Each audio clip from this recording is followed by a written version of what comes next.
Lo que quiero explicaros un poco por encima en la charla es el cambio legislativo que ha habido por una ley que se aprobó hace año y medio o así, por la que se reformaba toda la legislación relativa al apoyo de las personas con discapacidad.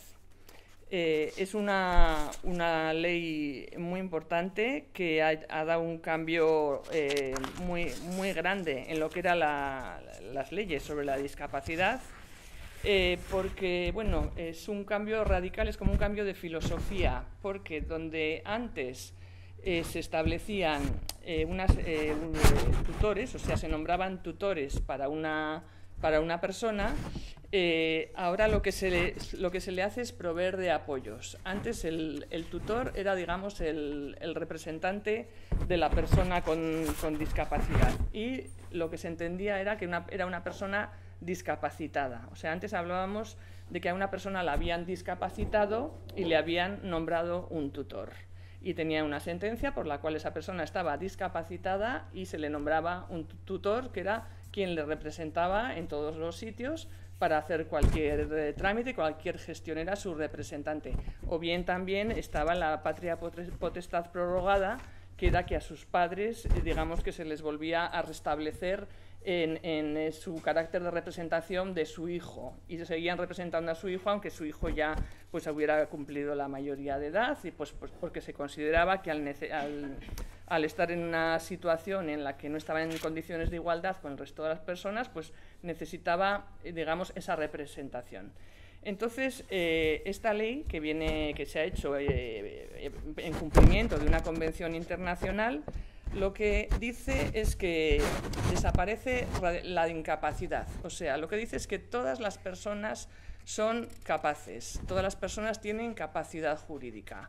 Lo que ocurre es que algunas personas necesitan para determinadas aspectos de su vida, para determinadas cuestiones, necesitan que se les apoye.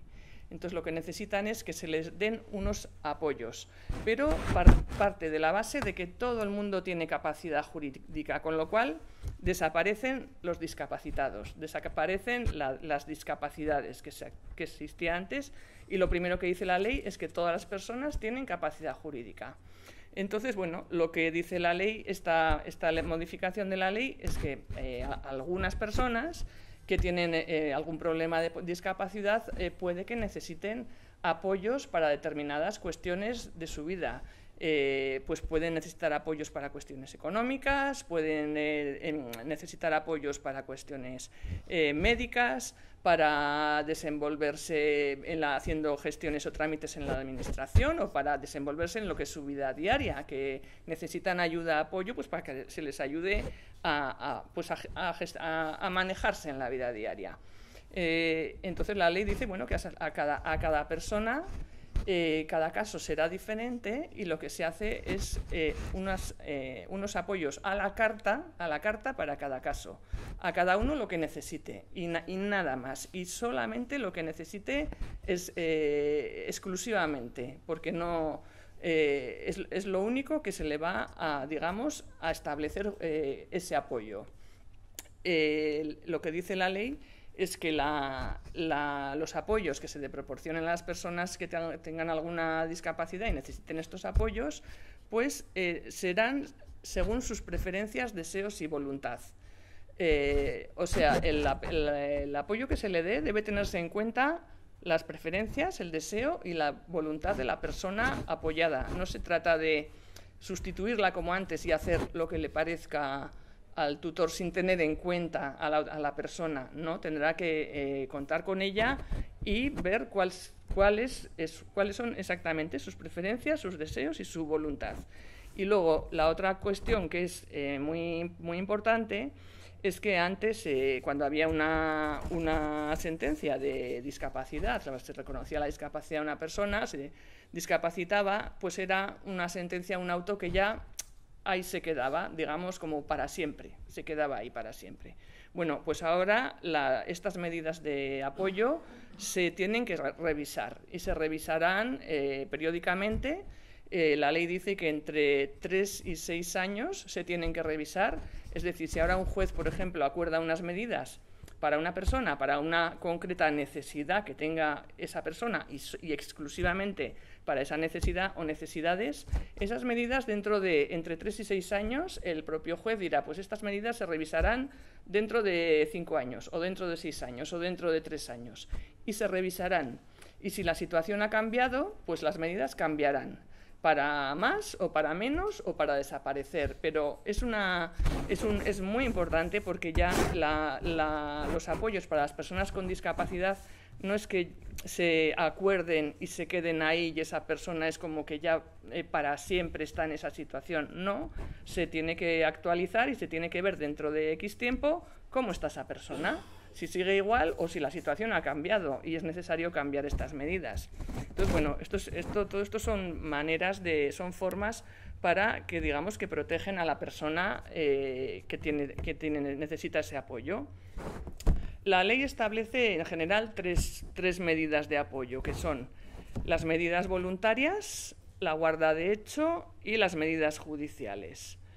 Las medidas voluntarias son las que nosotros mismos podemos prever, podemos preparar o hacer con antelación, esto es yendo a un notario. O sea, las medidas voluntarias se realizan yendo a un notario y ante el notario hacer una escritura en la cual puede ser unos poderes, por ejemplo, unos poderes preventivos que se llaman, en los que, por ejemplo, puedo decir, pues yo quiero que en el caso de que en un determinado momento pues necesite de algún tipo de apoyo porque tenga una discapacidad o no esté en las mejores condiciones para determinadas cosas, yo quiero que en ese momento, por ejemplo, con un certificado médico de mi médico de confianza o de mi neurólogo de confianza, venga aquí al notario y haga constar que yo ya no estoy en condiciones y quiero que empiecen a funcionar estos poderes. Y entonces, por ejemplo, algunos poderes que digo que quiero que tal persona de mi confianza me represente para las cosas que a mí me parezca.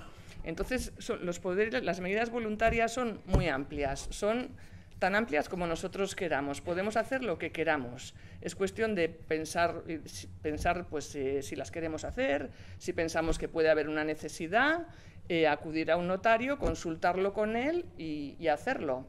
Y por eso se llama voluntarias, porque es algo que nosotros voluntariamente lo hacemos. Y como lo queremos que sea así en un futuro, vamos ante un notario, lo preparamos y en su momento pues funcionará. O si quiero decir, no, yo desde ahora ya quiero que me represente esta persona porque además yo tengo una enfermedad que sé que voy a ir con un relativo proceso, bueno, pues desde ahora, desde luego o cuando se quiera.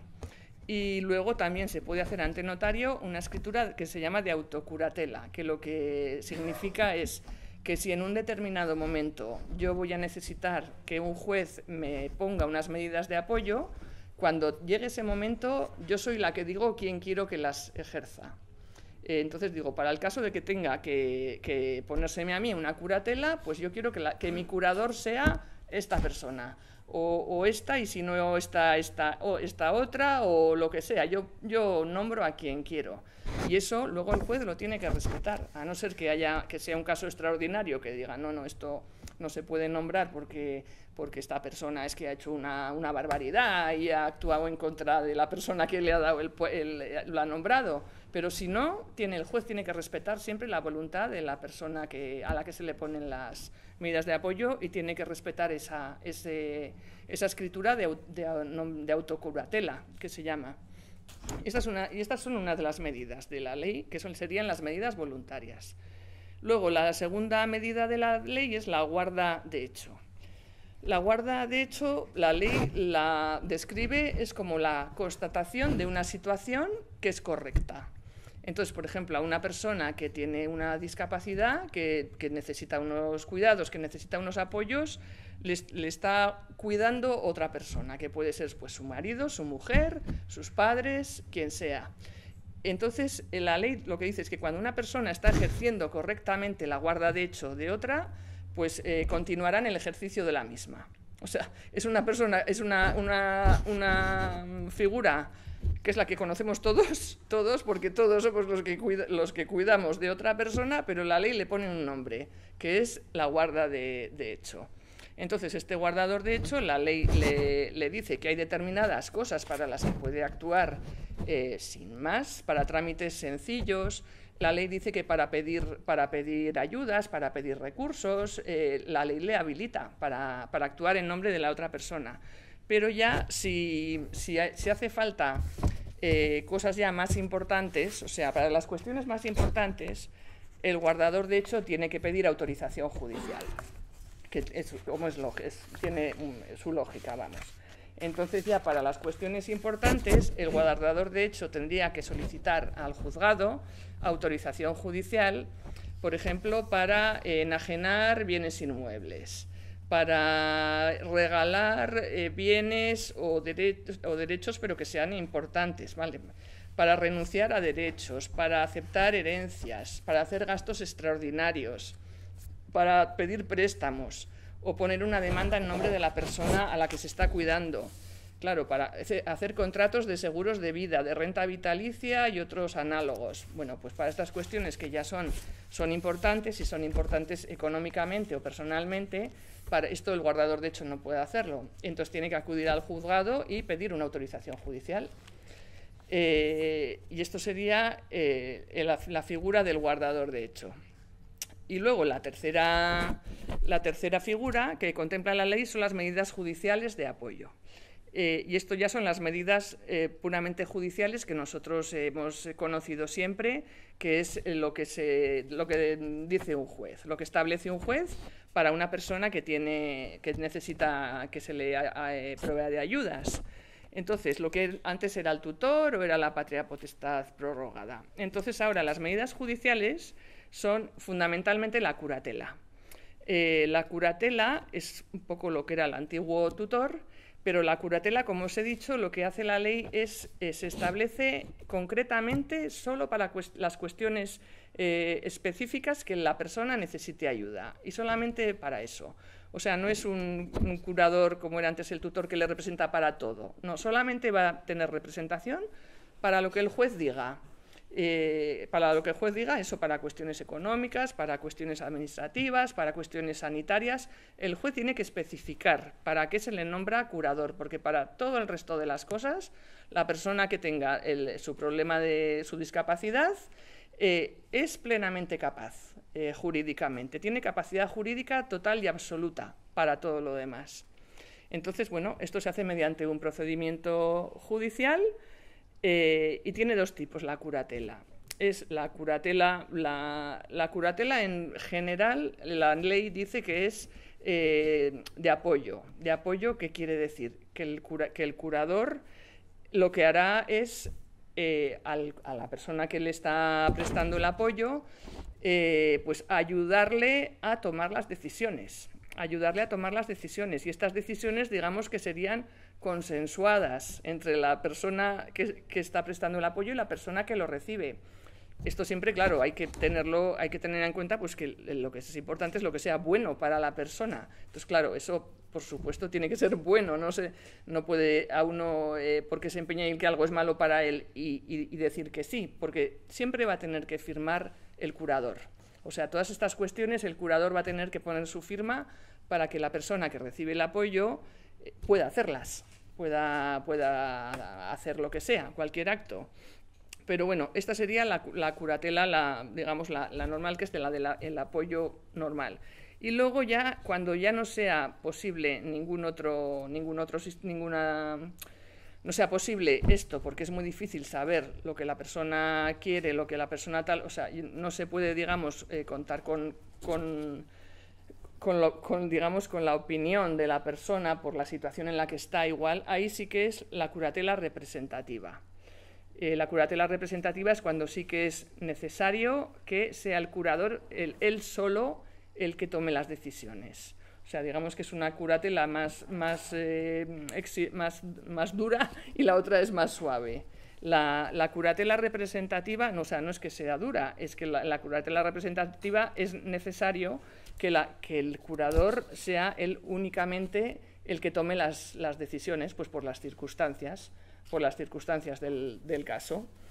Y esto, bueno, esto se hace mediante un procedimiento judicial, y las medidas judiciales de apoyo se adoptan siempre y cuando no existan o medidas voluntarias o guarda de hecho, que dice guarda de hecho que sea suficiente, para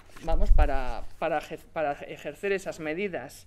Si no hay una guarda de hecho o no existe una guarda de hecho o la guarda de hecho es insuficiente y no hay medidas voluntarias de apoyo, en ese caso es cuando el juez proveerá las medidas judiciales, que serán el curador, la curatela representativa o la curatela no representativa.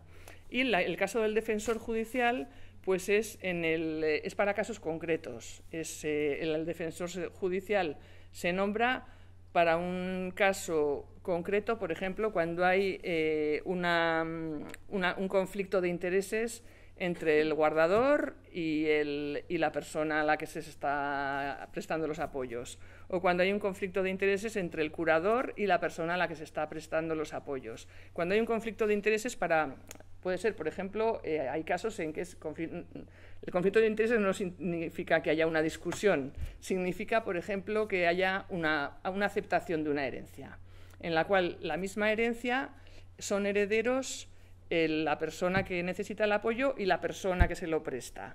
Y por ejemplo, hay que repartir esa herencia. En ese caso, como el que presta la ayuda y el que la recibe, los dos son herederos y hay que hacer un reparto de bienes, pues en ese caso, por ejemplo, los notarios o el juez puede considerar, dice, no, en este caso mejor que haya una tercera persona que no tenga nada que ver con esta herencia, para que sea la que represente a la persona que se le están prestando los apoyos. O sea, este es el conflicto de intereses. El conflicto de intereses es un conflicto de intereses que no tiene nada que ver con una riña, ni una disputa, ni nada de eso. Es un conflicto de intereses objetivo, visto desde fuera, en el cual es necesario, para que la persona que recibe el apoyo esté correctamente representada, que sea una persona que no tiene nada que ver con el asunto. Eso sería el caso en el que se nombraría un defensor judicial para cosas así muy concretas, muy específicas, vamos. Y bueno, ¿y qué más tenemos? Esta modificación, como os estoy explicando, pues cambia totalmente lo que era la normativa anterior, lo cambia todo. La filosofía es que la persona de apoyo debe, como os he dicho, debe respetar la voluntad, deseos y preferencias de la persona, es decir, ha de contar con su opinión y solamente decide en su lugar de forma excepcional cuando el apoyo es representativo, cuando la curatela es representativa. Entonces sí que le sustituiría, pero si no, tiene que contar un poco, tiene que contar con con lo que es esa persona, y luego debe informarle y debe ayudarle a tomar las decisiones. O sea, está para ayudarle. Entonces, tiene que explicar bien las cosas que haya, las decisiones que haya que tomar, pues su obligación es informarle, explicarle, ayudarle a tomar decisiones. Y es muy importante también, la ley dice que debe de intentar que la persona necesite menos apoyo en el futuro. O sea, se trata de ayudar a la persona a la que se prestan los apoyos. Entonces, de ayudarle y aparte de informarle, explicarle las cosas, pues intentar, en la medida de lo posible, los casos son totalmente diferentes unos de otros, pues que en todo la medida de lo posible, en el futuro necesite menos apoyo. O sea, cuanto menos apoyo necesite en el futuro, mejor. Se trata de ayudar a la rehabilitación, a la recuperación, a la inserción, a todas estas cosas. Y bueno, esto es muy importante. Y como he dicho antes, desaparece la antigua discapacidad. Desaparecen las privaciones de derechos en general, que era lo que ocurría antes, que se privaba de derechos en general.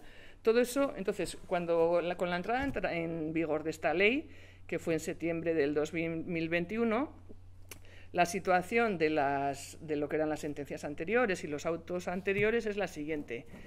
la ley asimila a los antiguos tutores, a las patrias potestades rehabilitadas, o sea, los que ejercían el cargo antes, son como un curador representativo, como lo que os he explicado antes, que es un curador representativo. O sea, siguen representando totalmente a la persona que está con su sentencia de incapacidad. Lo que dice la ley es que ya no se considera que esa persona está incapacitada para todo, sino que, bueno, que está incapacitada, pues que lo que tiene es un apoyo que se lo está prestando la persona que era su tutora o su padre o su madre, y el apoyo que les presta que le está prestando es representativo, o sea, le representa. A efectos prácticos, el funcionamiento es el mismo que antes. Hasta que la sentencia se revise, el funcionamiento es mayoritariamente el mismo.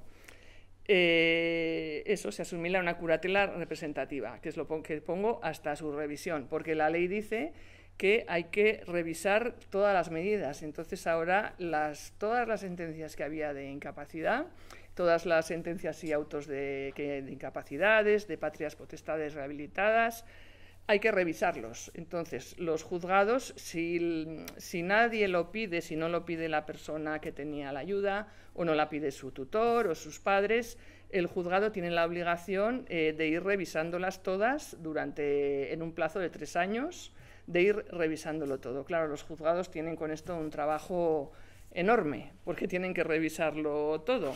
Pero bueno, las medidas tienen que revisarse, y las que se establezcan ahora, pues como os he dicho también, se tendrán que revisar en el futuro. Se pone un plazo y se revisarán para ver si la situación es la misma o no, y si hay que cambiar las medidas o no hay que cambiarlas.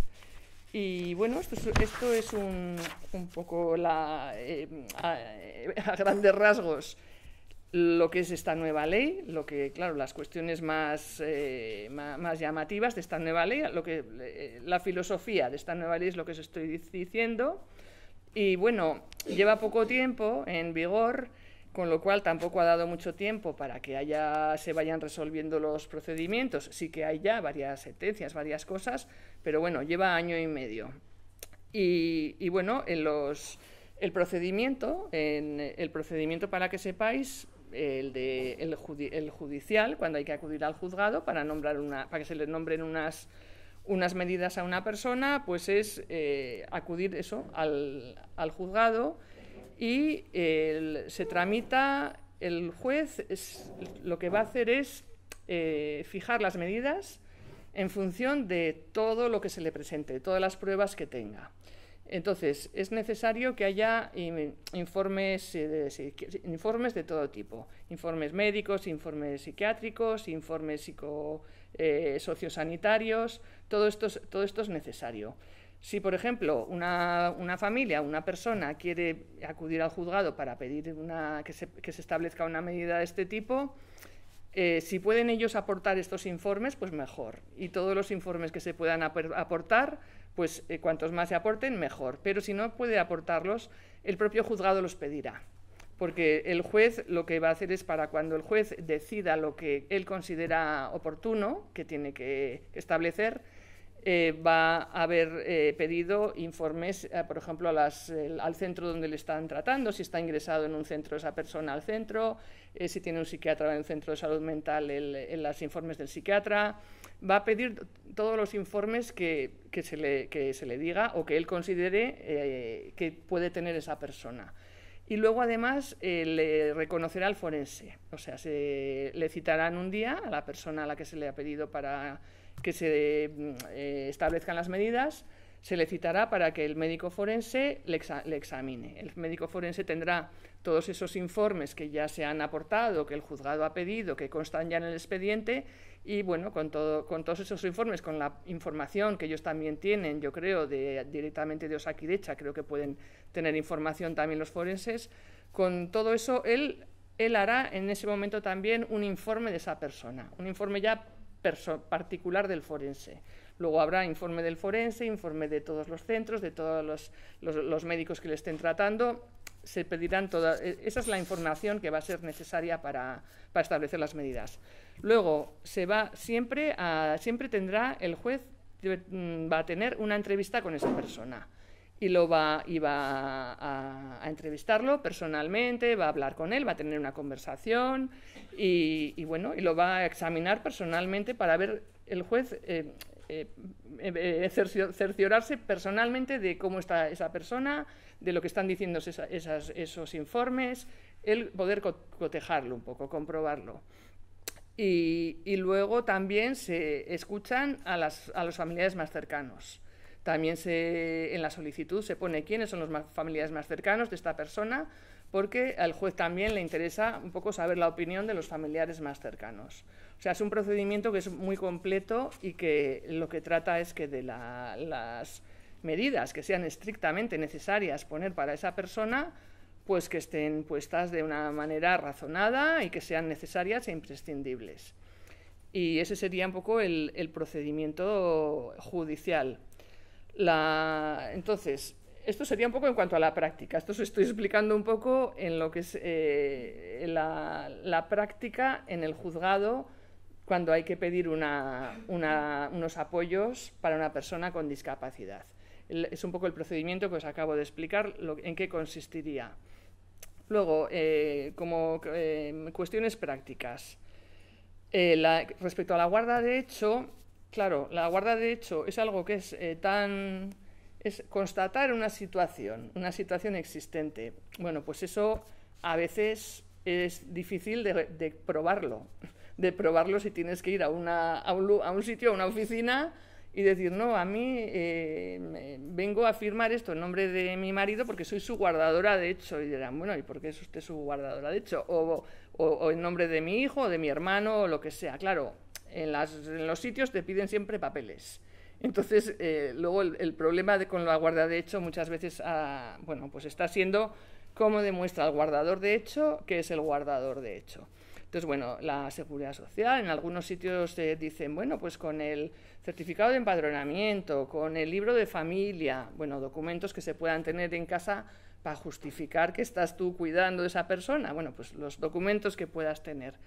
Pero también hay otra manera que es bastante buena, que es cuando, por ejemplo, se acude al juzgado para pedir que a una persona se le pongan medidas de apoyo. Los juzgados, como ya os he dicho, que están en la ley lo que dice, y los juzgados esto lo están recogiendo bastante, es que si existe una guarda de hecho suficiente, no nombran curador, porque dicen, no, este señor, yo por todas las pruebas que tengo aquí, ya veo que tiene una guarda de hecho suficiente, luego no es necesario ponerle un curador, no es necesario. El guardador de hecho seguirá ejerciendo su función, y cuando necesite hacer cosas importantes ya me pedirá a mí autorización judicial para hacer las cosas importantes que os he leído antes.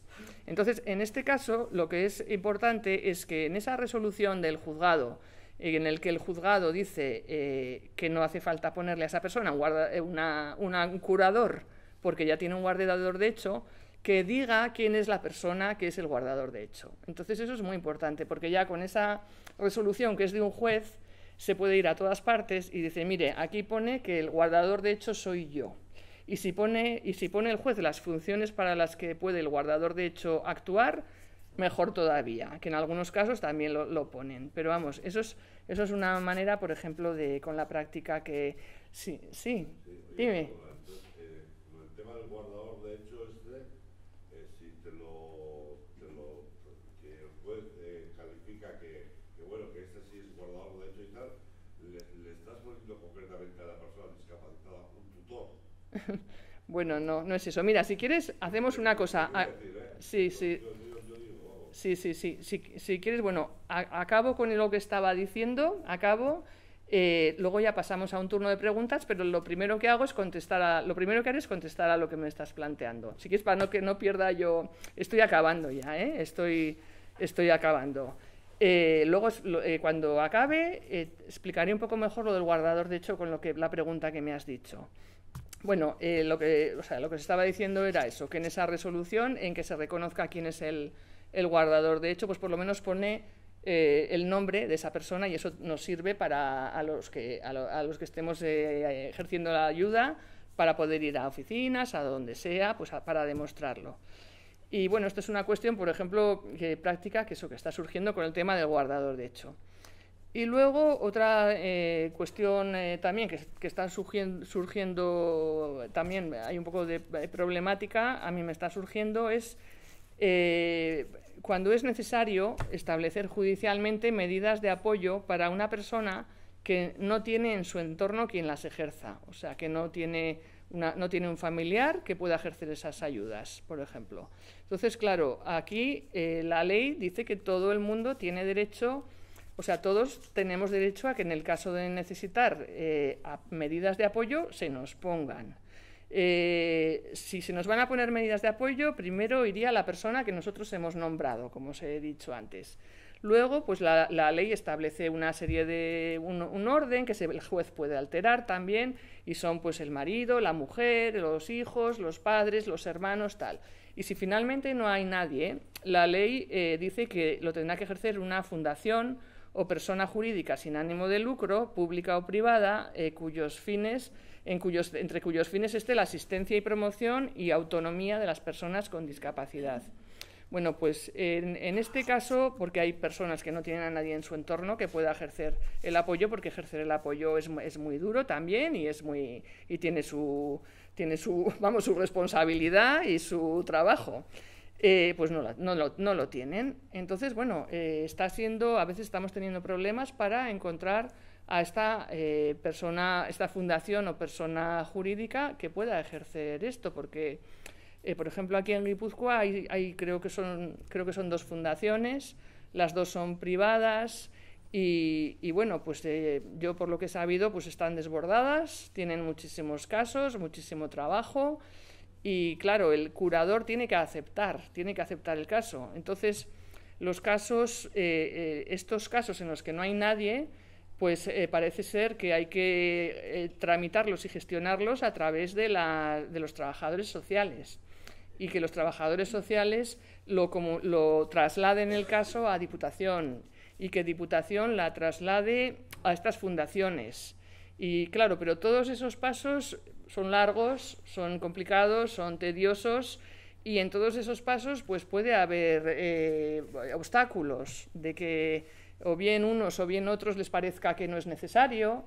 Entonces, aquí para la familia que no puede, porque es que físicamente no puede, porque igual son unos padres que son muy mayores y es que ya no pueden llevar esa carga o lo que sea, pues o que ellos mismos tienen un problema de salud y que no pueden ejercer ese apoyo, pues les puede estar, o sea, les está costando en algunos casos mucho que sea una fundación la que ejerza las medidas de apoyo. Entonces, bueno, desde aquí yo lanzo una solicitud de ayuda para que haya alguna fundación que sea, pues que exista algún órgano que sea pues público y que acepte todos los casos que haya, o que haya más fundaciones, o que, en fin, que se organice aquí algún sistema para que todo el mundo pueda tener sus medidas de apoyo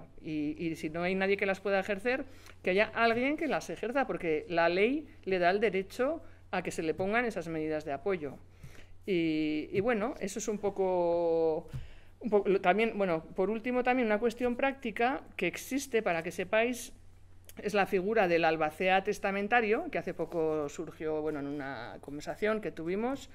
Y el albacea testamentario puede ser útil, por ejemplo, cuando unos padres tienen un hijo con discapacidad y quieren, cuando el día que ellos falten, pues que se hagan una serie de cosas, unas determinadas cosas, que se hagan unos trámites, quieren unas instrucciones sobre qué es lo que hay que hacer con sus bienes, con su hijo, lo que sea. La figura del albacea es una figura de derecho normal, no es especial para personas con discapacidad ni nada de esto, es una figura normal y corriente, pero el albacea lo que hace es cumplir las instrucciones del testador.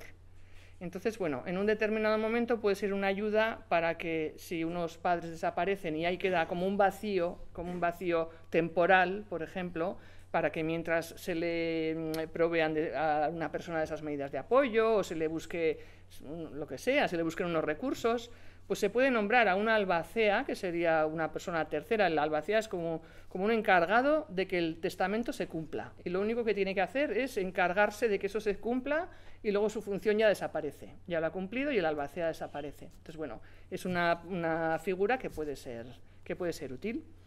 Y bueno, esto es un poco lo que quería deciros de la ley, porque tampoco os voy a meter mucho más rollo, porque las leyes son un rollo. Entonces luego ya vendrían, pues yo qué sé, los casos prácticos, hay 1000 detalles, pero a grandes rasgos es eso el tema por el que he venido a explicaros, y esos son a grandes rasgos los cambios de la ley. Y entonces ahora lo primero voy a contestar a la pregunta que me has hecho, ¿verdad?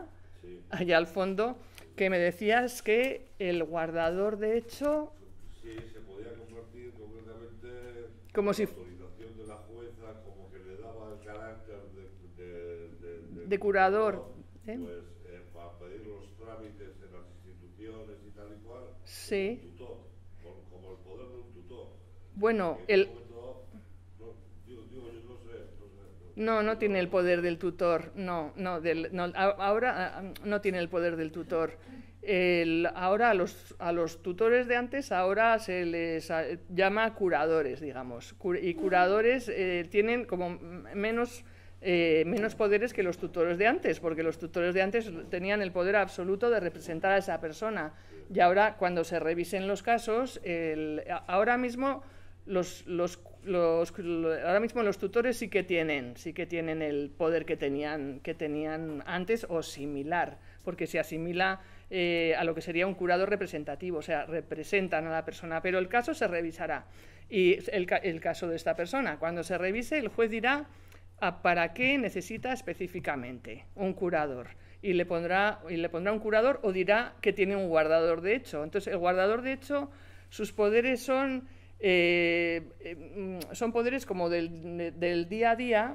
Puede ser, la ley dice que, por ejemplo, pueden hacer, claro, trámites que le beneficien, pedirle ayudas, hacer trámites trámites como para pedir ayudas, gestiones en el banco de poca cuantía, o sea, un poco el manejo normal que no sea muy importante, pero el guardador de hecho para las cosas importantes como vender un inmueble, pedir un préstamo, aceptar una herencia, hacer, yo qué sé, gastos extraordinarios, grandes, eso no puede hacer el guardador de hecho. Eso tiene que pedirle al juez, le tiene que explicar, mire, queremos hacer esto por estas razones y se va a hacer así, así y así. Y se concreta todo, concretamente lo que se quiere hacer, y entonces el juez, si le parece bien, dará autorización judicial para eso.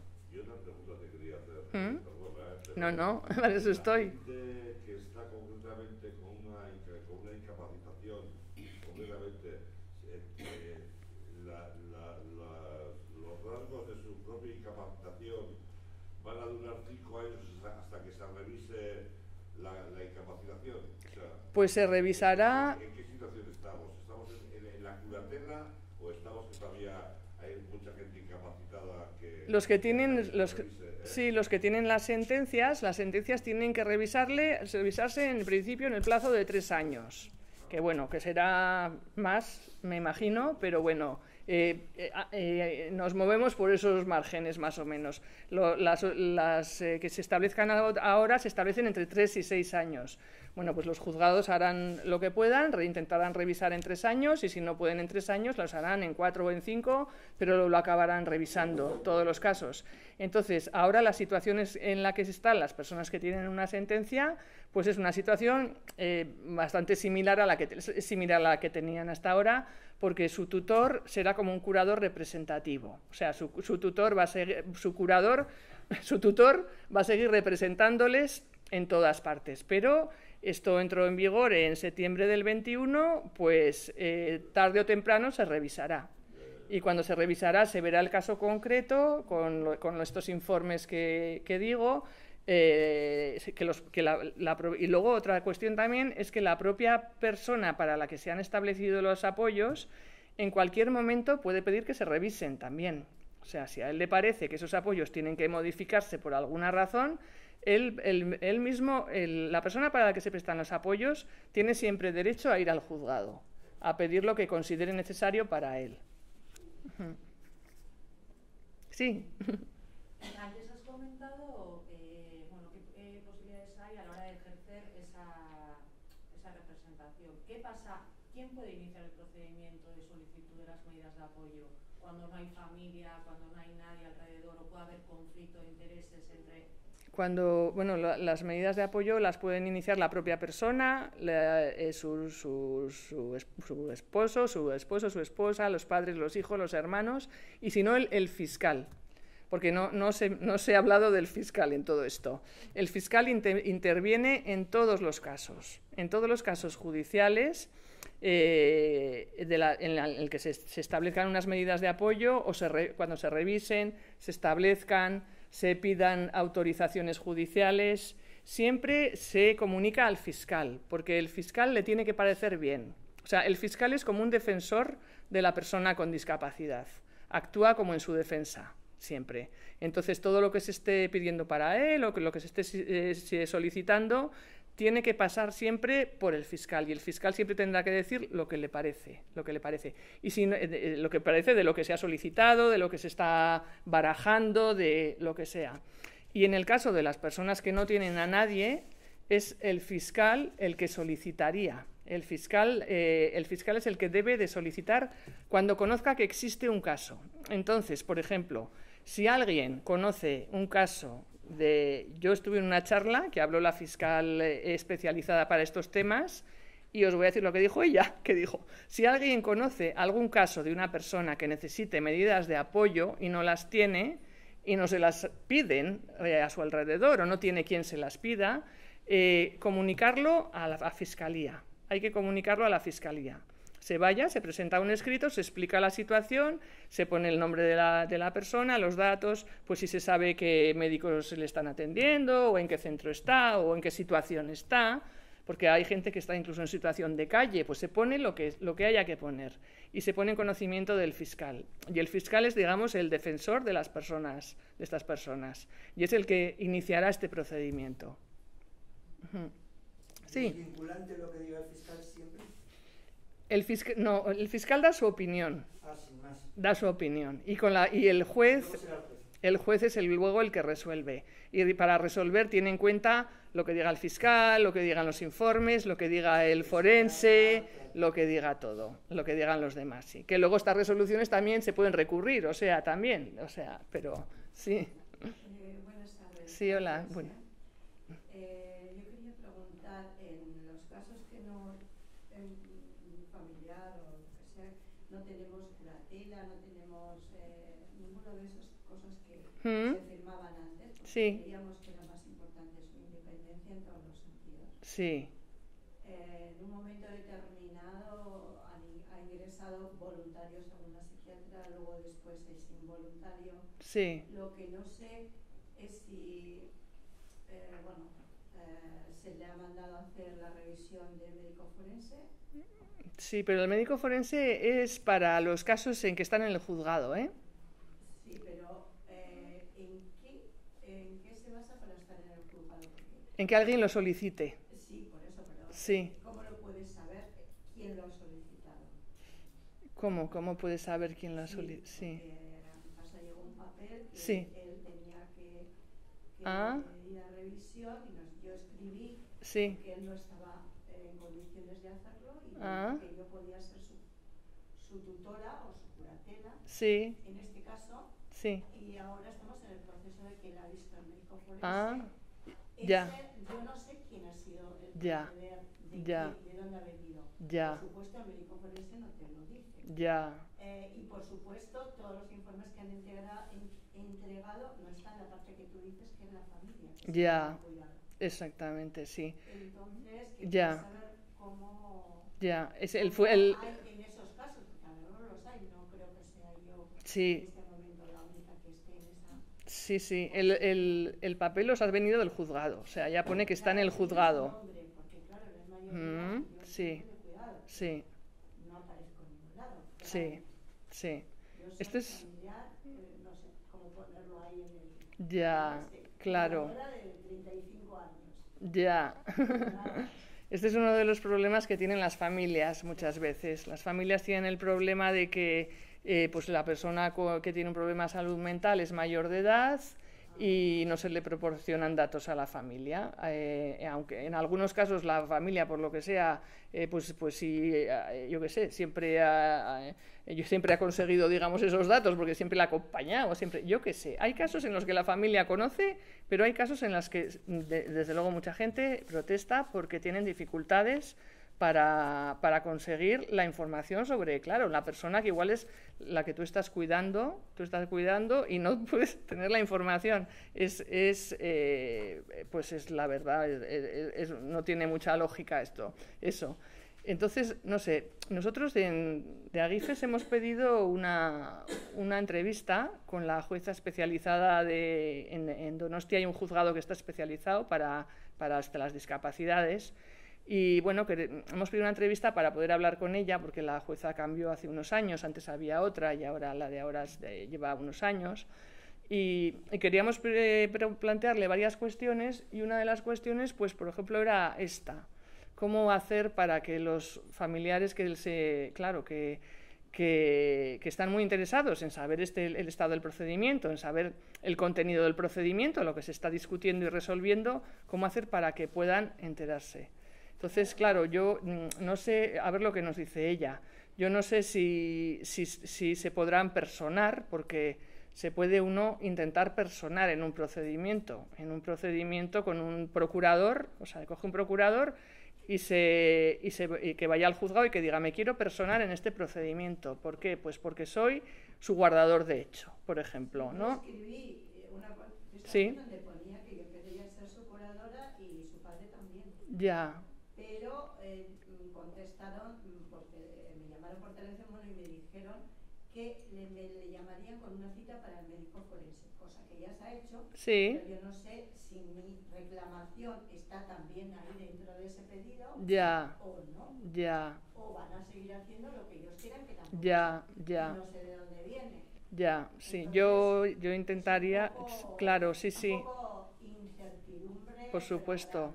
Entonces, la única puede ser con un abogado. Claro, con un abogado y un procurador, intentar personarse en el procedimiento. Lo que pasa es que igual puede ocurrir que la persona a la que se le están poniendo las medidas, se me ocurre que igual se oponga, porque creo que hay algún artículo por ahí que dice que si la persona se opone, pues no se le den determinada información o lo que sea a las personas o que no él llegue a entender este momento. también, claro. Está en unas condiciones que no puede entender. Claro, pero por ejemplo, Y te diga el psiquiatra que él es el que manda. Ya. Hacer lo que quiera. Ya. No sé, habría que intentarlo, pero yo desde luego lo que haría es hacer valer la figura del guardador. Si sois los guardadores, pues... ¿Y eso cómo se puede hacer? Claro, pues eso es lo que he dicho.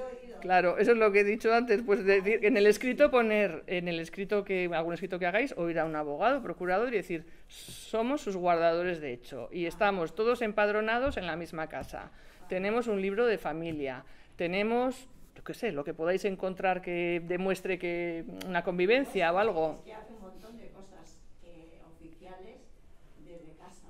Bueno, pues por ejemplo, Pedir certificados de todos pruebas. y todas las cosas que está haciendo. Cuestión de pedir pruebas, sí, sería cuestión de pedir pruebas. Suerte. De acuerdo. ¿Alguna pregunta más? Sí. Tengo una duda. Sí. La familia, bueno, ese apoyo, ¿no? Tiene que ser de familia nuclear. No, el apoyo puede ser cualquier persona. Sí, ¿no? Sí, sí. Que se dé, oye, de fuera, oye, que la familia cercana, ¿no? Sí. Que pero ha conocido a otras personas. Sí.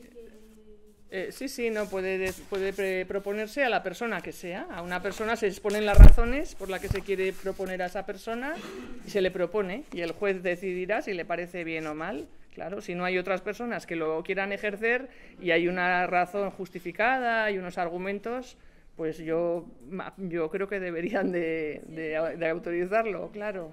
Sí.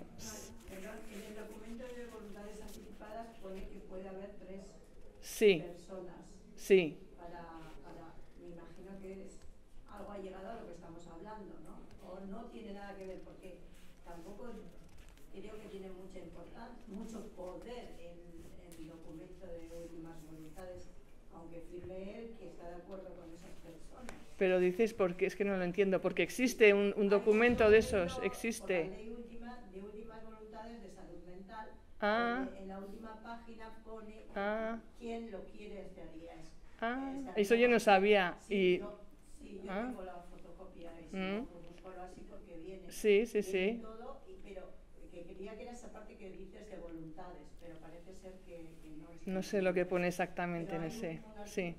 Una donde aparece, escribes y luego después él firma que está de acuerdo y hay 3 personas que pueden ser familia o no, que le representan. Sí, que sería lo que él propondría. Ese documento tiene mucha fuerza, ese documento. Que él lo propone. Toda esta ley que está aquí. Que sería como un documento firmado por él, que él hace una propuesta de cara a futuro de quién podría ejercer esas funciones de apoyo. Pues a mí me parece muy importante. Sí, por supuesto. Y eso sí que habría que aportarlo al juzgado. Hay que ir al juzgado, hay que ir al notario, sí. Eso sí que habría que ir al juzgado con eso, si el asunto está. Me ha dicho el abogado, que le he podido preguntar a abogado, que eso también a manera en que hay que hacer un escrito específico con muchas más cosas, que es más o menos lo que tú has comentado.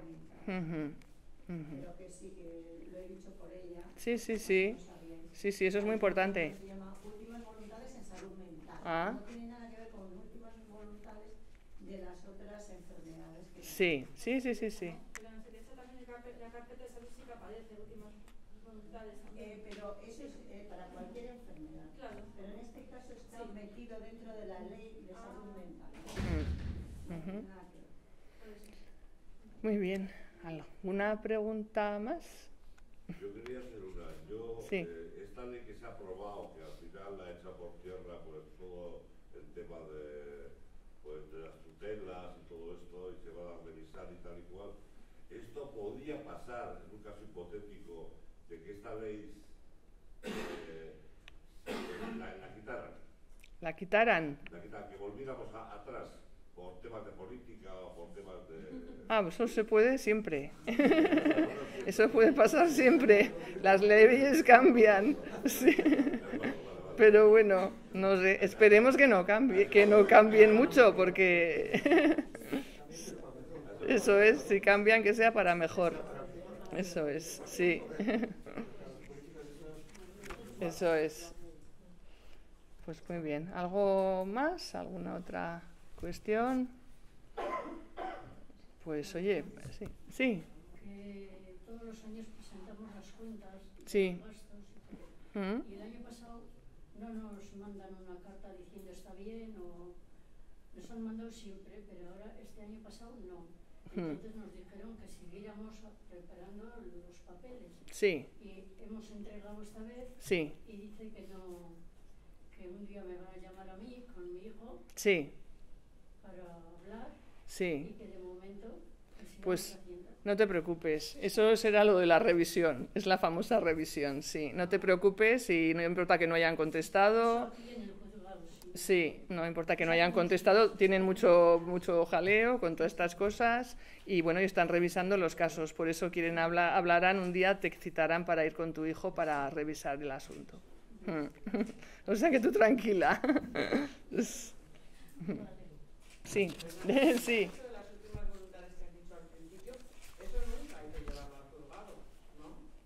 Hay que llevarlo... ¿Cómo? Sí. Es que las voluntades anticipadas esas pueden ser de muchos tipos. Pueden ser unos poderes, sin más, que los poderes esos no se llevan, bueno, en principio al juzgado, a no ser que haga falta llevarlos por algo. Pero si es una escritura en la que se nombra al curador, que quieres que sea tu curador en el futuro, eso sí se llevaría.